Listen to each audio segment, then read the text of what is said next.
Putin sebentar lagi akan melakukan sebuah lompatan besar. Kita tahu aksi Putin mengambil Ukraina oleh Barat dan sekutunya dianggap sebagai Hitler baru. Di sisi pihak yang tidak terlibat dalam perang tersebut membelah opini menjadi dua. Anti Putin, pro Barat, pro sekutu, dan mengklaim tindakan Putin sebagai crime against humanitarian atau kejahatan besar terhadap umat manusia. Yang kedua, yang pro Putin, menganggap pihak Barat adalah pro Israel, pro Yahudi, romantisme anti Yahudi plus memframing anti Amerika yang menjadi polisi dunia membuat perlawanan Putin, menjadikan Putin superhero baru, pahlawan dunia melawan Thanos. Thanos adalah Amerika dan Yahudi. Maka sebagai analis intelijen pertahanan ada pertanyaan untuk diantisipasi tentunya. Pertanyaan tersebut adalah apa yang kira-kira Putin akan lakukan berikutnya? Berapa tentara Rusia yang akan ditarik mundur ke barat? Berapa yang akan berada di Ukraina dan berapa yang berada di Belarus? Oke, bagaimana kalau kita melihat peta Eropa Timur sebentar? Di sebelah barat Ukraina ada 5 negara. Polandia, Slovakia, Hungaria, Romania, dan Moldova. Keempat negara Polandia, Slovakia, Hungaria, dan Romania adalah anggota NATO. Kalau kamu menyerang keempat negara ini, maka kalian berhadapan dengan NATO. Kalian menyerang NATO. Sebuah fakta pertahanan sekutu di Eropa. Dapat dipastikan Putin tidak akan mengambil resiko itu. Sehingga tinggal Moldova. Ukraina dan Moldova punya perbatasan darat yang panjang, hampir 1.200 km. Jika Putin mau, maka dia bisa memerintahkan langsung tentaranya untuk mengarahkan pasukannya ke Moldova. Rupanya rencana ini sudah lama dilakukan Putin. Yang akhirnya rencana ini dibocorkan. Dan coba tebak, siapa yang membocorkan detail rencana Putin akan mengambil Moldova itu? Yaitu Presiden Belarus, Alexander Lukashenko, alias sahabat Putin terdekat. Minggu lalu, Lukashenko mengumpulkan seluruh pemimpin pertahanan Belarus membahas rencana perang Rusia. Ketika Lukashenko hadir, dia membawa peta besar Eropa Timur yang dipaparkan dalam pertemuan tersebut. Dalam peta tersebut, sangat rinci memaparkan rencana invasi Rusia ke Moldova. Sebuah hal yang sangat mengerikan kalau kita melihat apa langkah Putin tersebut. Dan bagi Putin, why not? Ambil Moldova itu. Pertama, Moldova memang mantan anggota Uni Soviet yang hingga tahun 2009 sangat taat pada Moskow. Namun pejabat sekarang tidak lagi taat pada Moskow.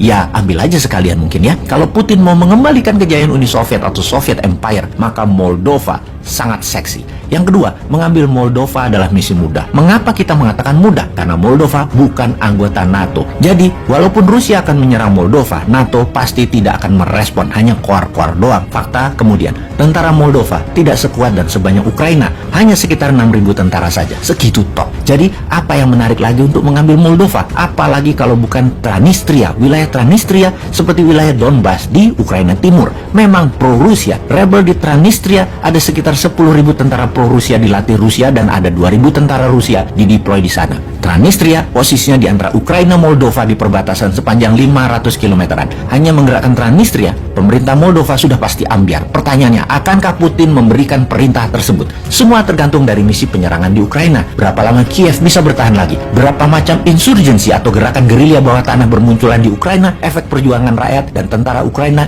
yang memutus rantai komando utama menjadi satuan kecil-kecil. Semakin banyak, semakin sulit diredam Ukraina, walaupun pemerintahannya sudah jatuh. Intinya, seberapa akan sibuknya nanti tentara Rusia di Ukraina. Yang menjadi pertimbangan juga adalah menginvasi satu negara sudah sangat beresiko, apalagi dua negara. Ujungnya, Rusia akan punya dua rezim boneka di negara Ukraina dan Moldova, namun tidak punya uang untuk mengelolanya karena kena sanksi ekonomi. Bisa-bisa terbatas sumber ekonomi yang di dalam negeri Rusia tidak punya, dan ini tergantung mitra Rusia, Tiongkok. Jadi jelas, Putin akan membangun kembali kejayaan Uni Soviet. Di pihak Rusia ada Lukashenko Belarus sebagai sahabat dekat dan Xi Jinping sebagai quid pro quo, bahasa Latin yang artinya a favor for a favor, strategi untung-untung. Lukashenko stay in power butuh dukungan Putin, dan Tiongkok butuh energi Rusia, dan Rusia butuh barang Tiongkok. Belarus bahkan mengizinkan hulu ledak nuklir Rusia dipasang di sana yang mengarah ke Eropa. Agaknya Rusia serius membangun Soviet lama dan membuat NATO, Amerika, dan sekutunya diam di tempat seperti Putin menipu dunia di tahun 2014 dengan pengambilan alihan Crimea, dan sekarang dilakukan lagi tanpa Barat bisa apa-apa. Singkatnya, Rusia memerlukan Belarus sebagai negara netral palsu padahal boneka Rusia dan menjadi pagar terdepan melawan NATO. Jadi mau mengingatkan aja bahwa Putin pasti mengambil Moldova.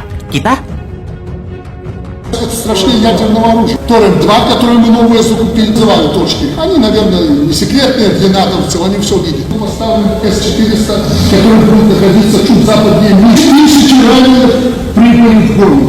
Кричат наши беглые прочь. Вашу слабкість, через вашу роз'єднаність. Усе, на що спромігся Альянс на сьогодні, це провести через систему своїх закупок 50 тонн диспалива для України. Мабуть, для того, щоб ми могли спалити Будапештський меморандум. To prevent this war from escalating beyond Ukraine, because that will be even more dangerous, more devastating, and will cause even more human suffering. So we have made it clear that we are not going to move into Ukraine, neither on the ground or in the Ukrainian airspace.